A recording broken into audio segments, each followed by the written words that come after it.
Don't care, I dare, যতদিন বাঁচবো এই দুরাচারীদের বিরুদ্ধে লড়বো। তবে কি এবার হারানো ক্ষমতা ফিরে পাচ্ছেন মমতা বন্দ্যোপাধ্যায়? ভামন শুরু ঋতব্রত শিবিরে। এবার হাইকোর্ট থেকে শুভেন্দুর বিরুদ্ধে কড়া বার্তা। অন্নপূর্ণা ভান্ডার নিয়ে মহিলাদের আন্দোলন। আসলে অযোগ্য মানুষ মুখ্যমন্ত্রী হলে যেটা হয় শুভেন্দু অধিকারীর কাছ থেকে সেটাই আমরা দেখতে পাচ্ছি। অযোগ্য মানুষ মুখ্যমন্ত্রী হলে যেটা প্রত্যাশা করা হয় সেটাই শুভেন্দু অধিকারীর কাছ থেকে আমরা দেখতে পাচ্ছি, বুঝতে পারছি। বাংলার মানুষ, দেশের মানুষ বুঝে গেছে বিজেপি আসলে ভারতবর্ষের জন্য অত্যন্ত বিপজ্জনক। 3 জন সাংসদ তৃণমূল কংগ্রেসে, মূল তৃণমূল কংগ্রেসে, মমতা বন্দ্যোপাধ্যায় বা কালীঘাট তৃণমূল কংগ্রেসে ফেরত আসতে পারে। কোন কোন 3 জন সাংসদ? ইউসুফ পাঠান, খলিলুর রহমান, আবু তাহের খান। ইতিমধ্যেই শোনা যাচ্ছে 20 থেকে 25 জন বিধায়ক অখুশি ঋতব্রত শিবিরে। তারা মেনে নিতে পারছে না ঋতব্রত বন্দ্যোপাধ্যায়কে নেতা হিসাবে। অন্নপূর্ণা ভান্ডারের 3000 টাকা করে যেসব মহিলা পেয়ে গেছেন ইতিমধ্যে, তারা এবার টাকা ফেরত দেওয়ার জন্য প্রস্তুত হন। টাকা ফেরত নেওয়ার বিষয়ে প্রশাসনিক স্তরে কড়া পদক্ষেপ ও ভেরিফিকেশন শুরু হয়েছে। আগস্টেও যদি 3000 টাকা অন্নপূর্ণা ভান্ডারে না ঢোকে তাহলে যে কি যে মহাযুদ্ধ লাগবে, এইবার কিন্তু ওই ছাত্র আন্দোলন কি তার থেকেও মহাযুদ্ধ কিন্তু লেগে যাবে। এরকম সবাই মিলে যদি আমরা দাঁড়াই, আমরা যদি প্রতিবাদ করি, বাধ্য সরকার বাধ্য কথা শুনতে, কারণ আমরা লিগেল কথা বলছি, আনলিগেল বলছি না। তাই অন্নপূর্ণা ভান্ডারটা এই তো আগস্ট মাসের 1 তারিখ আসছে, এবারে 1 তারিখের জন্য রেডি হয়ে যাও। আসসালামু আলাইকুম প্রিয় দর্শক, অন্নমঞ্চের আলোচনায় আপনাদের সকলকে আমন্ত্রণ জানাচ্ছি। অযোগ্য মানুষ মুখ্যমন্ত্রী হলে যেটা হয় শুভেন্দু অধিকারীর কাছ থেকে সেটাই আমরা দেখতে পাচ্ছি।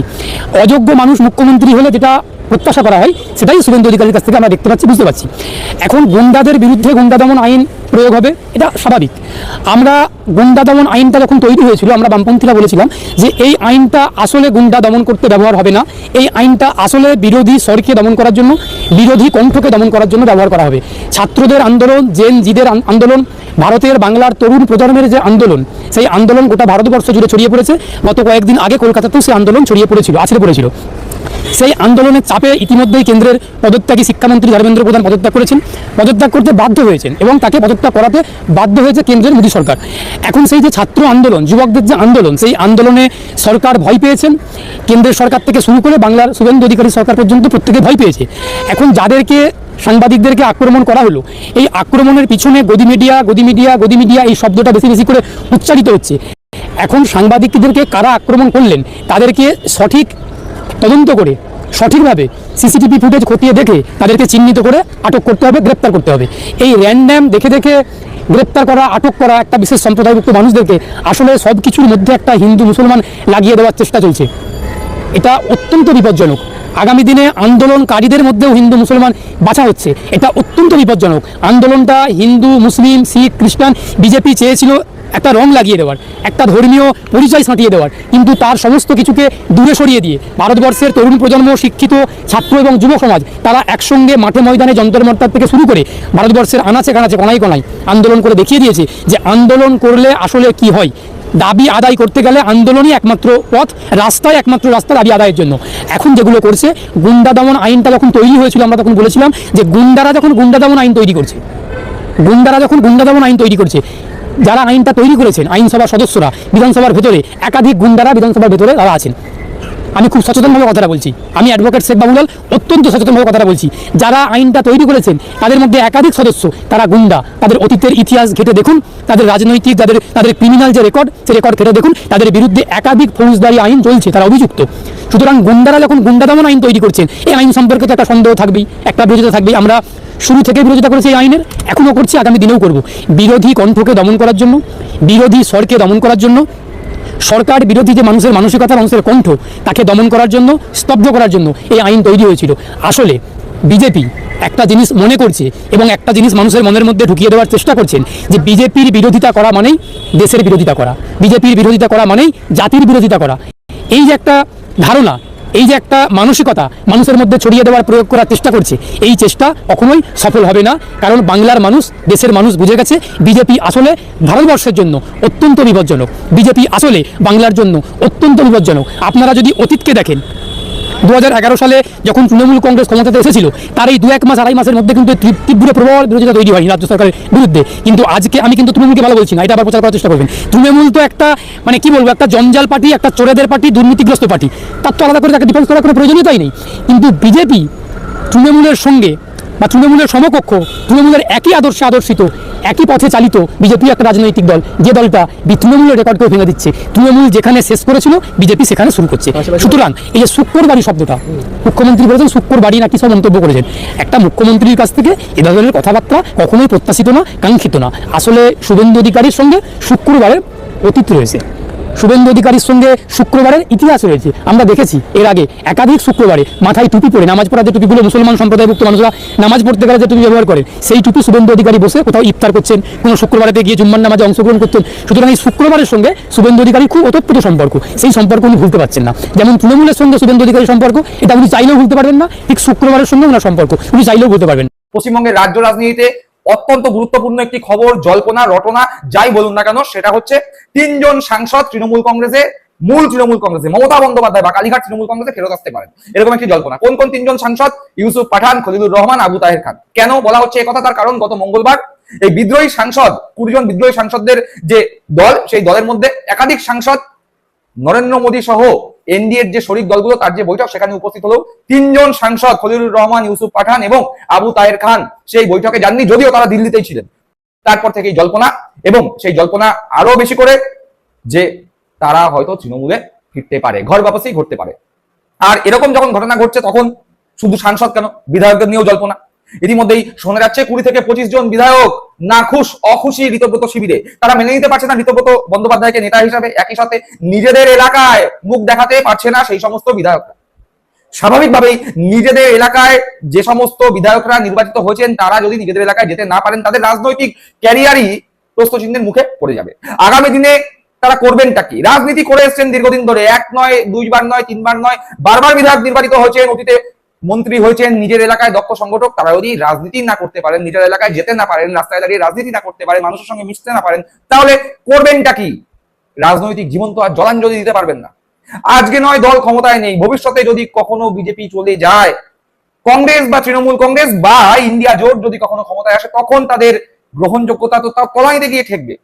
এরকম পরিস্থিতিতে 20 থেকে 25 জন নাখুশ বিধায়ক কালীঘাটের দরবারে কড়া নাড়ছেন, ফেরার চেষ্টা করছেন বা সরু লাইন করে রাখার চেষ্টা করছেন। তার কারণ মমতা বন্দ্যোপাধ্যায় ইতিমধ্যে হুঙ্কার দিয়ে রেখেছেন, কোনো গদ্দারকে ফেরত নেওয়া হবে না। আর এই হুঙ্কারের পরেই হয়তো ওই 20-25 জন নাখুশ বিধায়ক যোগাযোগ করা শুরু করেছে কালীঘাটের সঙ্গে। কল্যাণ বন্দ্যোপাধ্যায়ের কথা তো সেরকম ইঙ্গিত পাওয়া গেছে। দেখুন না, 2 সপ্তাহ অপেক্ষা করুন না, 15টা দিন অপেক্ষা করুন না। যাকে এরকম পরিস্থিতি যখন বাংলার রাজনৈতিক মহলে, তখন যারা মমতা বন্দ্যোপাধ্যায়ের বিরুদ্ধে মুখ খুলেছিলেন, যারা অভিষেক বন্দ্যোপাধ্যায়ের বিরুদ্ধে মুখ খুলেছিলেন, যারা বিজেপি ঘনিষ্ঠ হওয়ার কথা ভাবছেন, যারা ঋতব্রত বন্দ্যোপাধ্যায়কে নিজেদের নেতা মনে করছেন, তারা কতটা নিশ্চিন্তে আছে? তারা কি নিজের এলাকায় ফিরতে পারছেন, কাজ করতে পারছেন, রাজনীতি করতে পারছেন? ইতিমধ্যে কল্যাণ বন্দ্যোপাধ্যায় থেকে শুরু করে, কুণাল ঘোষ থেকে শুরু করে, এমনকি বিজেপির বিভিন্ন বিধায়করা এই 65 জন যে বিদ্রোহী বিধায়ক, তাদের উদ্দেশ্যে কটাক্ষ ছুড়ে দিয়ে বলছেন যে আপনারা নিজেদের এলাকায় কেন যাচ্ছেন না, যান নিজেদের এলাকায়। ঋতব্রত বন্দ্যোপাধ্যায় লুকিয়ে চুরিয়ে একদিন উলুবেড়িয়ায় গিয়ে লোক দেখানো চা খেয়ে চলে এসেছেন এবং বলছেন যে আমি তো যাচ্ছি। মানলাম ঋতব্রত বন্দ্যোপাধ্যায় বিরাট বড় মাপের নেতা, তার মতো জননেতা এই বাংলার বুকে জন্মায়নি, মেনে নিলাম, ধরে নিলাম। কিন্তু বাকিরা যারা ঋতব্রত বন্দ্যোপাধ্যায়ের সঙ্গে আছেন, তাদের খবর কি? তারা কতটা যাচ্ছেন নিজের বিধানসভা এলাকায়, কতটা জনসংযোগ করছেন? প্রশ্ন উঠছে। নিজ নিজ বিধানসভা এলাকার তৃণমূল কংগ্রেস কর্মীরাই প্রশ্ন তুলে দিচ্ছে। বলাই বাহুল্য, বেশ কিছু জায়গায় শুধুমাত্র বিজেপি সমর্থকরা ডিম মারার জন্য অপেক্ষা করছেন, এখন তাদের সঙ্গে যুক্ত হয়েছে নিচুতলা তৃণমূল কংগ্রেস কর্মীরা। এইরকমই ডিমাতঙ্কে ভুগছেন কে? ডিমাতঙ্কে ভুগছেন মমতা বন্দ্যোপাধ্যায়, তৃণমূল কংগ্রেস তথা অভিষেক বন্দ্যোপাধ্যায় এবং কালীঘাট তৃণমূল কংগ্রেসকে সমালোচনায় বিদ্ধ করা শিউলি সাহা। কেশপুর বিধানসভা, যেই কেশপুর সিপিএম এর শেষপুর হয়েছিল, সেই কেশপুর বিধানসভার বিধায়িকা শিউলি সাহা, তিনি নিজের এলাকায় ফিরতে পারছেন না। তিনি বলছেন যে আমি তো এলাকায় ফিরতে পারছি না, কিভাবে ফিরবো? প্রতিদিন হুমকি আসছে, ডিম ছুড়ে মারবার হুমকি আসছে, এমনকি আমাকে তো কেউ ঘর ভাড়ায় দিতে চাইছে না। ভেবে দেখুন গ্রহণযোগ্যতা কোন জায়গায় গিয়ে পৌঁছেছে, যে নিজের বিধানসভা এলাকায় ফিরতে পারছেন না, মেনে নিলাম, আতঙ্কে ভুগছেন, মেনে নিলাম, কিন্তু ঘর ভাড়া দিতে চাইছে না। মানে কোন জায়গায় নিজেদেরকে নামিয়ে নিয়ে গেছেন, যে এলাকার, নিজের বিধানসভা এলাকার, যেখান থেকে এবার প্রথম বিধায়ক নির্বাচিত হয়েছেন তা তো নয়, এর আগে থেকে বিধায়ক, সেখানে ঘর ভাড়া পর্যন্ত দিতে চাইছে না এলাকাবাসীরা। মানে ভেবে দেখুন কতটা গ্রহণযোগ্যতা তলানিতে নেমে গেছে। মমতা বন্দ্যোপাধ্যায় মুখ, মমতা বন্দ্যোপাধ্যায়ের দল, মমতা বন্দ্যোপাধ্যায় দলের প্রতীককে সামনে রেখে জিতে মমতা বন্দ্যোপাধ্যায়ের পিছনে ছুরি মারার যে কাজ আপনারা করেছেন, তাতে করে গ্রহণযোগ্যতা তো রাজনৈতিকভাবে নষ্ট হয়ে গিয়েছেই, নিজের এলাকার মানুষদের কাছেও আপনাদের গ্রহণযোগ্যতা একেবারে শূন্য। আর তাই এখন সেই দুঃখ, সেই ভয় ঝরে পড়ছে নিজেদের গলা থেকে। এরা বলছে সরকারের কাছে, সরকারের মন্ত্রীদের কাছে, যে আমাদের হাতে ফুলের স্তবক দিয়ে মঞ্চে দাঁড় করিয়ে সম্বর্ধনা দিয়েই দায়িত্ব সারবেন না, আমাদের এলাকায় ফিরে যাওয়ার ব্যবস্থা করে দিন। কেন? এর আগে 2021 পরবর্তী সময় তো বিজেপিরও বিধায়করা ছিল, তারা তো নিজেদের এলাকায় গিয়ে কাজ করেছে, তাদের তো তৃণমূল কংগ্রেসের সরকারের কাছে বলতে হয়নি যে আমাদের এলাকায় ফিরে যাওয়ার ব্যবস্থা করে দিন। তার কারণ কি জানেন? তার কারণ তারা যেই দলের প্রতীকটা, যেই নেতার মুখটা সামনে রেখে জয়লাভ করেছিল, তারা সেই দলটার সঙ্গে ছিল। ক্ষমতায় আসেনি, কিন্তু সেই দলটার সঙ্গে ছিল, সেই দলের নেতাদের সঙ্গে ছিল। আপনাদের মতো মমতা বন্দ্যোপাধ্যায়ের পিঠে ছুরি মারার মতো কাজ তারা করেনি, তাই তারা হেরে গিয়েছিল, ক্ষমতায় ছিল না, নিজেদের এলাকায় যেতে পেরেছিল, নিজেদের এলাকায় দাঁড়িয়ে সংগঠনের কাজটা করতে পেরেছিল। আর আপনারা ক্ষমতার লোভে এতটাই ললায়িত হয়ে গিয়েছেন, ক্ষমতায় থাকতে থাকতে এতটাই পা ভারী হয়ে গিয়েছে যে এখন নিজের এলাকায় ফেরার পথ খুঁজে পাচ্ছেন না। একবার দেখুন, প্রায় কান্নাকাটি করতে করতে কি বললো শিউলি সাহা। আপনারা শুনবেন, আমি যে বাড়িতে ছিলাম, বলেছিলাম আগের দিন, আমার বাড়িগুলি আমাকে সরিয়ে দিয়েছে, না এখানে থাকতে দেবে না, কেউ কেউ বাধা দিয়েছে, আমি কলকাতা নিয়ে চলে গেছি জিনিসপত্র। আমি হন্যে হয়ে ঘর খুঁজছি। কেশপুরের এটাই রীতি, বিগত দিনে হয়েছে, ঘর দিচ্ছে না, শুনে রাখুন। এটা তো আপনাদের অন মিডিয়া বলছি। আমি কি করা হচ্ছে তোমরাই বোঝো। আমি বলবো যে সেই সুযোগ আমাদের সবাইকে দিন, উন্নয়নে সামিল হতে চাই, কাজ করতে চাই, এখানে আমি রাজনীতি করতে চাই। শুনলেন? অর্থাৎ কাতর আবেদন সরকারের কাছে ঋতব্রতপন্থী তৃণমূল কংগ্রেসের বিধায়ক। একটা বিধায়কের এই কাতর আবেদন শুনলেন, কিন্তু এই কথা মোটামুটি ভাবে ঋতব্রতপন্থী তৃণমূল কংগ্রেসের অধিকাংশ বিধায়কের মনের কথা।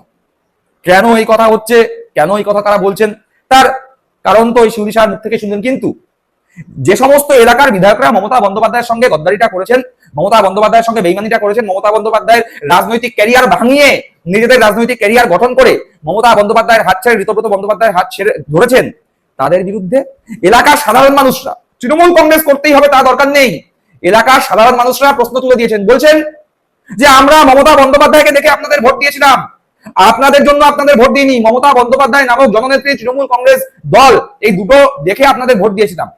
সেই ভোট নিয়ে এখন আপনারা আপনাদের দল মমতা বন্দ্যোপাধ্যায়ের সঙ্গে তো গদ্দারি করেছেন, আমাদের সঙ্গেও গদ্দারি করেছেন, আমাদের ভোট ফেরত দিন। এই চিঠি সরাসরি গেছে ঋতব্রতপন্থী তৃণমূল কংগ্রেসের বিধায়কের কাছে এবং এই চিঠির কপি গেছে মমতা বন্দ্যোপাধ্যায়ের কাছে। নারী আন্দোলন কি কেউ দেখেছো? এই যে আগস্টের 1 তারিখে যারা যারা অন্নপূর্ণা ভান্ডার এই গত 2 মাসে পায়নি, তাদের অ্যাকাউন্টে যদি আগস্টেও যদি 3000 টাকা অন্নপূর্ণা ভান্ডারে না ঢোকে, তাহলে যে কি যে মহাযুদ্ধ লাগবে, চুলো চুলি ঝুলো ঝুলি, এইবার কিন্তু ওই ছাত্র আন্দোলন কি তার থেকেও মহাযুদ্ধ কিন্তু লেগে যাবে। তাই আমি বলবো যারা যারা অন্নপূর্ণা ভান্ডার এখনো পায়নি, তাদের অ্যাকাউন্টে শিগগিরই যেন 3000 টাকা এইবার আগস্টে যেন ঢুকিয়ে দেওয়া হয়, না হলে কিন্তু নারী আন্দোলন মানে বুঝেছো, খাড়া হাতে নারী আন্দোলন।